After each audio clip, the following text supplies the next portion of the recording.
Hey there, ladies and gentlemen, and welcome back. I'm your host, Pattsun, and today we're gonna be taking a look at r/ relationship advice, where surprise, surprise, open marriages leads to divorce. Let's begin. Staying together with my wife out of pity, posted by Reddit user Grade Tree Bonus.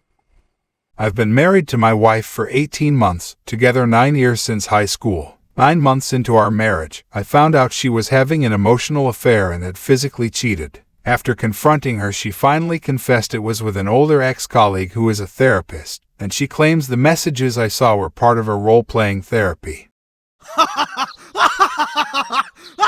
She was using a fake name in her phone and was constantly visiting this fake name during those 9 months, as well as before we were married. During this confrontation, my wife told me she had been sexually abused for years as a child. She had only told this person because he went through something similar, and this roleplay was a way for her to take back her power. Before we were married, she asked her ex-colleague to rape her on 2 separate occasions so that she could push him away after a few seconds, which she wasn't able to do with her childhood abuser. These occasions were 2 years apart. I also found out that as a result of the abuse, she was diagnosed with BPD, among other things. This makes her daily behavior and personality very inconsistent and unpredictable. She has since deleted the ex-colleague from her life, but we both lost trust in each other that day. I don't fully believe anything she says anymore, and she doesn't trust me with her phone, so has changed all her passwords. She has let me go through her phone on a handful of occasions, but only after a big argument and with her watching over my shoulder. She spends all her time with her family, and I only hear about her plans when I overhear phone conversations. I wanted to end things with her there and then, but she had nowhere to go and no money. I still care about her and she is a genuinely kind person, so I don't want to ruin her life. That's stupid! You're stupid! Stop being stupid! She claims her family would disown her if this came out, and she doesn't have a job so couldn't support herself. She also alluded to suicide without outright saying it. So for the last year I've bottled this up and lived every day depressed and regretting ever getting married. I haven't mentioned it to anyone, and just pretended everything is alright to family, friends, work, etc. She knows this but doesn't let on. She still acts like everything is normal. She still gets annoyed with me over stupid things, or ignores me if she feels I wronged her. We haven't gone to therapy as we can't afford it. My family would gladly let me move back home where I could save money, but I wouldn't want to bring my wife as that would make my one happy place depressing. Her parents don't have space for her after downsizing, so we're stuck in this depressing and unaffordable situation. I don't want to carry on living like this, but the thought of leaving her is too much. The worst part is I feel like I'm only staying out of pity. Every day there is something going wrong in her life or getting her down. There's never even a chance to talk about how I feel. There are obviously loads of great things about her that I'm omitting from this post. But now I'm at the point where the bad outweigh the good.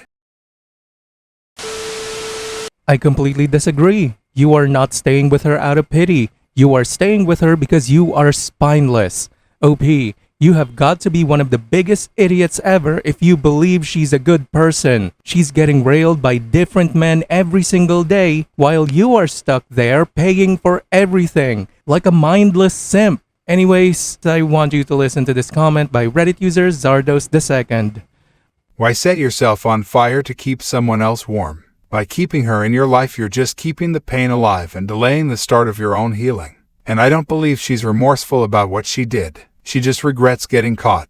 If she was remorseful, she would have never changed her passwords. She would have volunteered to let you see whatever you wanted. She's locked you out so she can stay in contact with her affair partner. In my opinion, spouses should never lock one another out of their phones. If she's locked you out, she's hiding something. You need to get out before she brings you an STD or a pregnancy from another dude.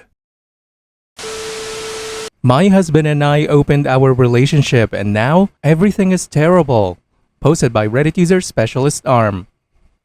My husband and I have been married for 6 years, together for 8. My husband, I'll call him Eric, has always been a really intense person, but he's a good man. When we got together, I noticed he had a much higher sex drive than I did, but I would usually have sex with him when I wasn't in the mood anyway because I love him. He's never vocalized any problems until somewhat recently. I should also mention, just before we got married we talked about having kids. I'm indifferent to kids whereas he doesn't want them, so agreed not to have them. Over the last year my sex drive has been almost non-existent. I've been checked by doctors, and they say nothing is wrong physically, but I should talk to a therapist, which I haven't done yet.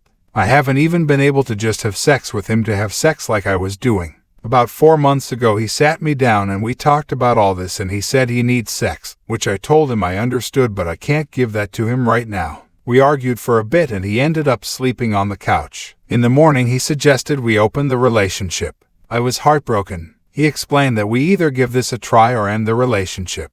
So I agreed. We set boundaries. No bringing the person to our house ever, no talking about it. Always use protection and regularly get tested. He agreed to all of this. I was actually surprised how okay I was with this as the months moved along. Even when he'd text me that he's going to be late, or when he'd kiss me and tell me his plans that night, it almost felt like a burden was lifted from me. Well, yesterday my husband sat me down again and said something really difficult to tell me. For the last couple of months, he's been seeing this one girl and she's pregnant. I think I dissociated a little because I heard him talking but couldn't understand the words he was saying. When I came back to reality, I asked if it was his and is she keeping it. Yes and yes, and he plans on being in this child's life actively. I asked him who she was and he told me. It's someone I know, not well, but I do know who she is. I'm utterly heartbroken. I haven't told family or friends yet. I asked him not to. I asked him if he wanted a divorce. He didn't say no. He's basically leaving it up to me. So I guess my question is, do I cut my losses and move on or give this marriage another try? And now for OP's update. We're getting a divorce. He came home yesterday afternoon and we had a long, very emotional talk. I asked him questions that I never asked when he told me she was pregnant. He admitted to not using protection. He says he never slept with her before we opened the relationship, but he did kiss her. He said she's the only one he's slept with. He said the night before he gave me the open or divorce ultimate, when we argued about sex, was a last-ditch effort to get me to work on things. He admitted that he should have just asked for a divorce instead of asking to open the relationship. He also said I share some blame for this marriage falling apart, which I agree with. I asked him if he remembers if I was always like this. He said in the first 1 to 3 years of our relationship I was enthusiastic about having sex, even if my sex drive was low. He admitted he hasn't been in love with me for a while, and he is in love with this other woman. I asked why he suddenly wants kids. He said he's slowly changed his mind about kids over the years but never said anything because our relationship has been so broken that it wouldn't have mattered. He thinks I didn't go to therapy because of my parents. They're very conservative and religious and believe if you pray hard enough, God will give you the answer, and he thinks I subconsciously have an aversion to therapy because of them. I asked him if he hasn't been in love with me for a while, why not divorce me when he realized that? He told me he loves me, and he was in love with me once and he wanted to make his marriage work. When he kissed her, he realized it was probably too late but said there was a part of him that didn't want to leave me. He never expected to fall in love with her. He asked me if I was still in love with him and I said I didn't know. He said that probably means no. We agreed a divorce is the best thing we can do for ourselves and each other. We also agreed to make the divorce as painless as possible. I want to sell the house. He agreed and said he'll move out in the meantime. He said whatever he doesn't take with him I can keep or sell. We didn't talk about alimony or anything. I'll let my lawyer and his lawyer deal with that. But I'm not sure I'm entitled to it since I work a decent job, and from what I've read, in my state that might be enough for a judge to say no. I feel pretty numb right now. I don't think I have the energy to cry anymore. I still haven't told anyone. He said he'll wait to tell people until we get lawyers involved because it's going to be a mess with family and friends once they find out.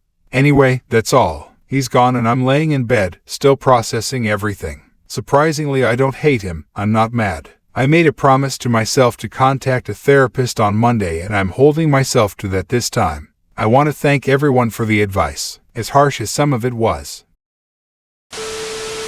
OP, the opposite of love is indifference, not hate. If you're not mad at him, then that is how you know you did the right thing. Your husband was already having an affair way before when he asked for an open marriage. And maybe deep down, you already knew that. Just make sure to drain him dry during the divorce and to tell everyone exactly what he did. Good luck, man. Viewer support is the best way for me to remain independent and continue bringing you these daily videos, which will always be here on my channels for you to watch absolutely free. So please consider subscribing to me on Rumble and on YouTube. Both will be linked in the description box down below. Thanks for listening, everyone. If you even somewhat enjoyed today's story, make sure to give this video a thumbs up, and if you really like it, consider subscribing to PattSun to never miss a future upload. Stay strong.